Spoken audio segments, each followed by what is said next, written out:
देखो यार, इस मूवी के बारे में बात करने से पहले मैं आप लोगों से एक जेन्युइन सवाल पूछना चाहता हूँ। बहुत ही नॉर्मल सा सवाल है, वो ये है कि नक्सलवाद का नाम सुनते ही आप लोगों के मन में कौन सी इमेज बनती है? आप लोग क्या सोचते हो उसके बारे में?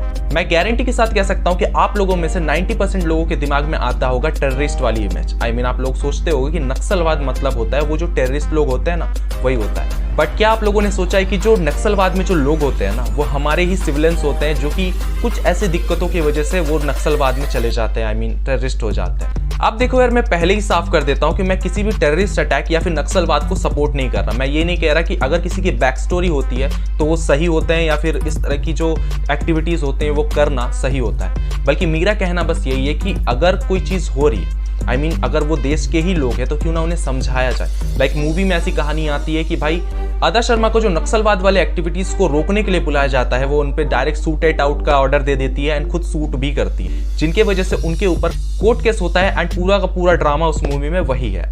थोड़ा थोड़ा कश्मीर फाइल वाला साउंड करता जरूर है, बट यार देखो, जैसे कश्मीर में भी एक टाइम पे बहुत कुछ होता था, पत्थरबाजों की तरफ से पत्थर फेंके जाते थे, सेना के कई जवान उस पर मर जाते थे एंड और भी बहुत सारी एक्टिविटीज होती थी।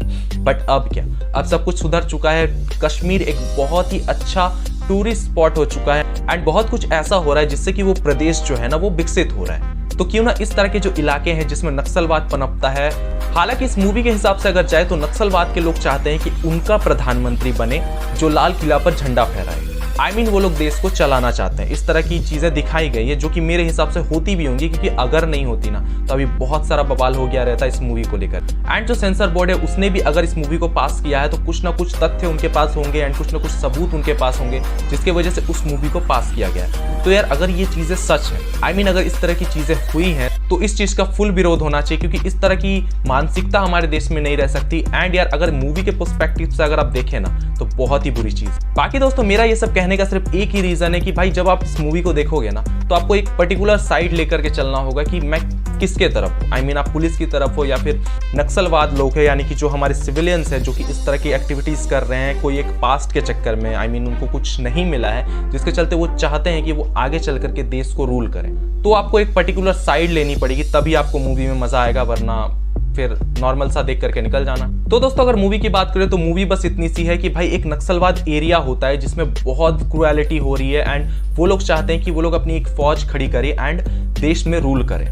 वो चाहते हैं कि उनका पीएम बने एंड लाल किला पर जाकर के झंडा फहराए। इस तरह की चीजें वो चाहते हैं एंड उनके वजह से बहुत सारे जवानों ने अपनी जान गंवा दी है। तो ऐसे में जो सेंट्रल गवर्नमेंट है वो एक ऐसे ऑफिसर को लाती है जो कि उस नक्सलवाद एरिया में जा करके उसके प्रॉब्लम को सॉल्व करे एंड वो सब एक्टिविटीज होने से रोके।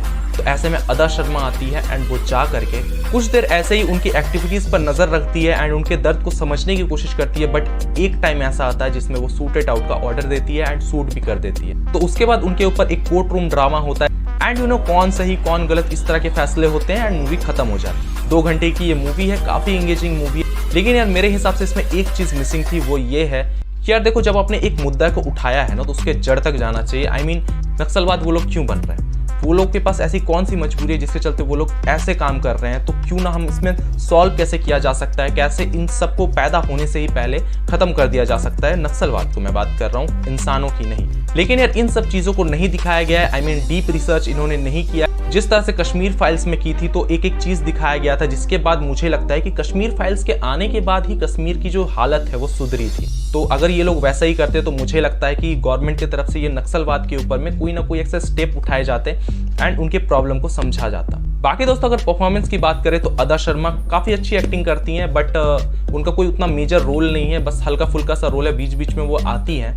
बाकी जो एक्टर है उन्होंने भी बहुत अच्छी एक्टिंग की है, बिल्कुल रियल सा फील हो रहा था, ऐसा लग ही नहीं रहा था कि एक्टिंग चल रही है, बल्कि बिल्कुल रियल सा लग रहा है। एंड हाँ, कश्मीर फाइल्स से ज्यादा बेटर इन्होंने इस मूवी को बनाया। मूवी मेकिंग में अगर बात करें तो ये मूवी बहुत ही परफेक्टली बनाई गई। बाकी मूवी अच्छी, आपको काफी एंगेज रखेगी, कहीं भी आपको बोर नहीं करती। एंड जैसा कॉन्सेप्ट है, मुझे नहीं लगता कि कोई भी इंसान बोर होगा। बाकी दोस्तों, मैं देता हूँ इस मूवी को 3 आउट ऑफ 5 स्टार। मिलते हैं अगली वीडियो में, तब तक के लिए बाय, टेक केयर एंड जय हिंद।